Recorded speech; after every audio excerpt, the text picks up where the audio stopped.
Welcome to this week's exciting investigation journey. Black brother receives a new case. A lady reports her husband is mysteriously missing all night. Did the sister-in-law call the cops? Black brother's eyes gleamed with curiosity. The missing man turned out to be a businessman. Uncle finally sighed in relief. The duo drives to a mansion where the owner jokes that Mr. Jai was here for training yesterday, but now he's MIA. Was the training too successful? Mr. Jai paid for a week, checked out at 7 p.m, and strangely, his employees didn't realize he vanished into thin air. Uncle Des gaze is drawn to all photos. Everything here seems new and odd. The owner explains, this was the kitchen, recently renovated. We're cooking up new secrets, haha. Now it's your turn to become little heroes. Keep an eye on the clues in the left corner, they might relate to your big heads. Officer, he's totally missing. Like those emails that get lost in transit.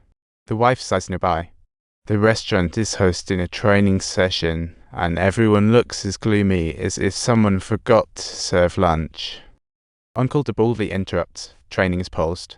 Please assist with the investigation, blonde. Where were you last night? The blonde nervously. He seemed to have returned to his room. Is something wrong? The blonde looks serious, but internally it's a roller coaster. Uncle thought, he's just missing. There's no body.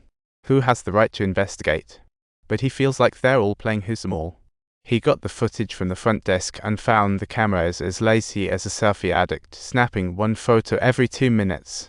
The officials keen on the case. Mr. Jai drowns in debt. Why not do better?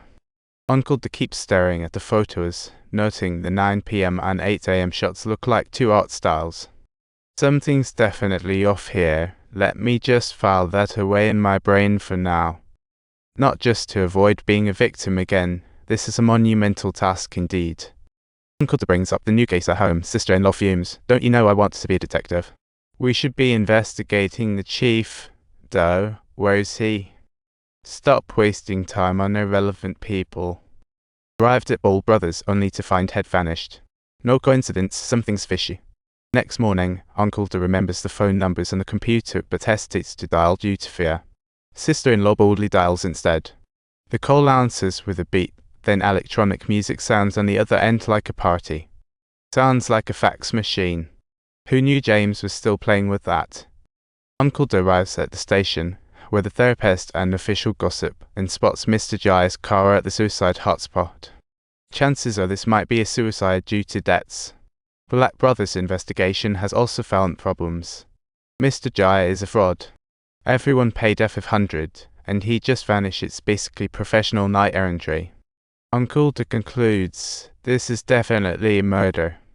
Why did he urgently call his wife before jumping off the hill? Back at the mansion, Mr. Jai's employees are still receiving brain training, with the instructor leading chant routines. What fun. Unity is strength, they chant. Black brother interrupts. Sorry, your F500 has vanished. He decides to question a few for suspected murder.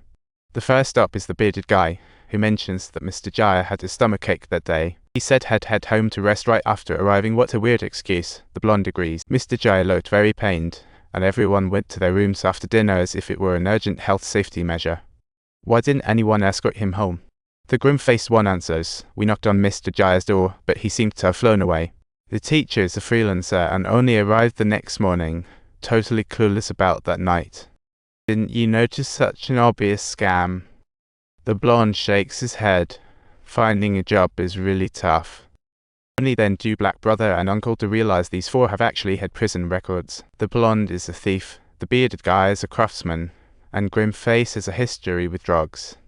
They didn't know each other before, and found this job from a telephone pole ad that's like destiny had them on a leash. In other words, Mr. Jai intentionally recruited several ex-cons. Now that's forward-thinking investment. As they leave the estate, Uncle notices something odd. The garden is unkempt except for one flower pot that's being pampered like a celebrity. Who would individually tend to a single flower pot? What a competitive flower pot. Just then, Black brother's phone rings, informing him that the thieves and found Mr. Jai's car a real party. The trunk is still in the car, and the engine's still running. Let's see if there's a suicide note. I saw a shoe. Ammon spotted a dress shoe at the cliff. Oh no. So unfortunate. The shoe took flight. A few hours later, the four returned to the station, and Uncle is staring at the surveillance photo lost in gloomy thoughts. I just feel the crime scene photo from that day and the one from the next day look different, like they wore different outfits. Your wife is here, someone nudges. Uncle Da rushes down and sees Sister Da with her notebook. I've made a major discovery. The first page is torn off. I remember you wrote the chief's name on the first page. Looks like a code. As they discuss fervently, the red-haired individual upstairs glares at Sister Da with hatred. Oh dear, it's workplace love and hate. Don't forget to subscribe to our channel for more exciting cases ahead.